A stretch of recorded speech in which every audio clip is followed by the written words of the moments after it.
Good morning, students.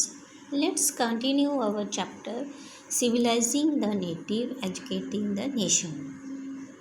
Dear students, इसमें हम लोगों ने पढ़ा कि जो ब्रिटिशर्स थे they said that east education is full of errors.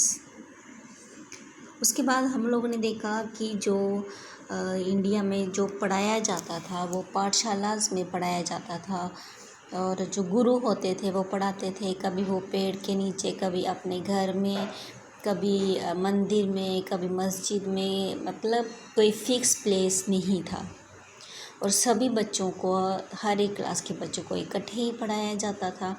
कोई टेक्स्ट बुक नहीं थी, ओरल एजुकेशन थी, फ़िक्स कोई टाइम नहीं था, ना कोई एग्ज़ामिनेशन था। मतलब कोई ऐसा जो आज का एजुकेशन सिस्टम है ऐसा बिल्कुल भी नहीं था। तो अब ब्रिटिशर्स ने क्या किया कि ये जो सारी चीज़ें हैं इनमें काफ़ी उन्होंने चेंज लाई। उन्होंने नए रूल्स बना दिए, नई रूटीन्स बना दी। तो ये करीब 19वीं सेंचुरी के आसपास जो कंपनी है इन्होंने प्राइमरी और हायर एजुकेशन जो है इससे कंसर्न कुछ रिफॉर्म्स लाए। उन्होंने लोकल जो पाठशाला है उन्होंने कहा कि वो अपना काम करें, उसमें कोई इंटरफेरेंस नहीं की जाएगी। लेकिन उन्होंने कहा कि इन सब के बीच में कुछ नए जो चेंजेस हैं वो लाई जाएंगी, जैसे कि ये जो सिस्टम है उसको थोड़ा चेंज किया जाएगा। फिर रूटीन्स जो हैं वो इम्पोज की जाएंगी, रूल्स बनाए जाएंगे और ये भी देखा जाएगा कि रेगुलरिटी बच्चों में है या नहीं है, इन सब चीज़ों की इंस्पेक्शन की जाएगी। लेकिन ये सब कैसे होगा? तो उन्होंने क्या इसके लिए उन्होंने सुझाव दिए, क्या उन्होंने जो मेजर्स लाए। तो जो गवर्नमेंट है इन्होंने पंडित्स जो हैं उनको कहा कि वो करीब 4 से 5 स्कूल जो हैं उनको देखेंगे, वहाँ पर जाएंगे, जो पाठशालाज हैं वहाँ पर देखेंगे कि वो स्टैंडर्ड ऑफ टीचिंग जो है वो इम्प्रूव हो जाए। हर एक गुरु जो है यानी कि जो बच्चों को पढ़ाने वाला है वो पीरियडिकली अपनी प्रोग्रेस रिपोर्ट देगा, स्कूल का टाइम टेबल बनाया जाएगा और उसी टाइम टेबल के हिसाब से क्लासें भी ली जाएंगी और जो भी कुछ पढ़ाया जाएगा वो टेक्स्ट बुक्स के ज़रिए पढ़ाया जाएगा और उसी के हिसाब से फिर एनुअल एग्ज़ामिनेशंस भी होंगे। स्टूडेंट्स को ये भी कहा गया कि उन्हें फ़ी भी पे करनी पड़ेगी और जो क्लासें हैं वो भी रेगुलरली अटेंड करनी पड़ेगी, फ़िक्स सीट्स होंगी और जो नए रूल्स बनाए गए थे डिसिप्लिन को मेंटेन करने के लिए वो भी फॉलो करना पड़ेगा। इसमें से कुछ लोग ऐसे थे जिन्होंने इन रूल्स को मानने से मना कर दिया था, लेकिन वो पाठशालाज जिन्होंने इन रूल्स को एक्सेप्ट किया था तो गवर्नमेंट उनको जो है वो ग्रांट देती थी, यानी कि फाइनेंशियल हेल्प करती थी ताकि ये सब चीज़ें जो है वो मेंटेन हो सकें। उसके बाद जो मतलब गवर्नमेंट के साथ विलिंग नहीं थे कि ये जो चीज़ें सरकार कह रही है, तो उन्होंने इन चीज़ों को नहीं माना तो सरकार ने उनकी कोई सपोर्ट नहीं की।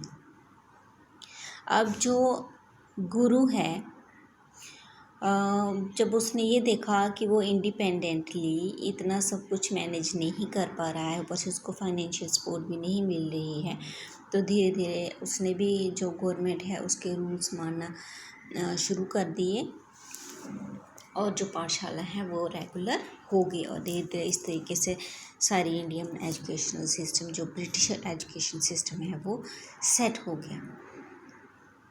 अब ये जो नए रूटीन्स हैं, जो नए रूल्स हैं, अब ये इसी तरीके से आगे आगे चलने लगे। अब पहले क्या था कि जो मतलब गरीब लोगों के बच्चे थे ना वो भी पाठशाला जाते थे, क्योंकि उस समय कोई time table, fix time table नहीं था। इसलिए इन्होंने कहा कि अपने जो डिसिप्लिन के हिसाब से ये इन बच्चों के लिए थोड़ा मुश्किल हो रहा था रेगुलर अटेंडेंस करना या ये सब कुछ, तो फिर थोड़ी सी इसमें फ्लेक्सिबिलिटी लाएगी ये जो गरीब लोगों के बच्चे हैं, जब खेती बाड़ी के दिन होते थे तो वहाँ पे खेतों में जाके काम करते थे, तो उनके लिए स्कूल में आ पाना काफ़ी मुश्किल था। तो इस तरीके से थोड़ा इनडिसिप्लिन क्रिएट हो रहा था। अब इससे क्या होता था, जब इनडिसिप्लिन हो गया तो उन बच्चों को पनिश किया जाता था या स्कूल से निकाल लिया जाता था।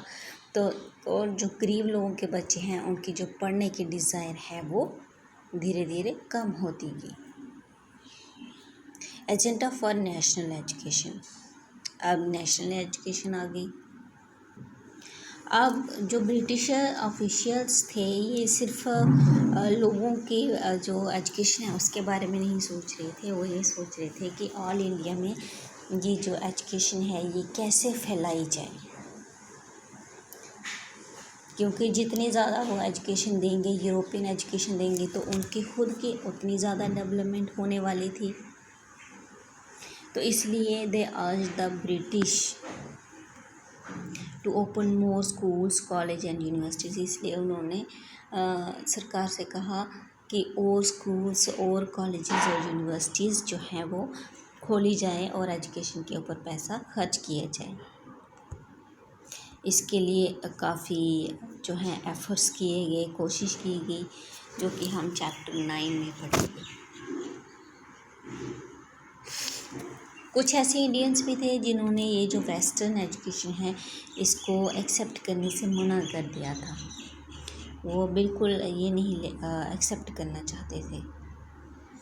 महात्मा गांधी एंड रविंद्रनाथ टैगोर पर टू सच इंडियन, इसमें से महात्मा गांधी और रविंद्रनाथ टैगोर जी जो थे, ये दो वो ऐसे इंसान थे।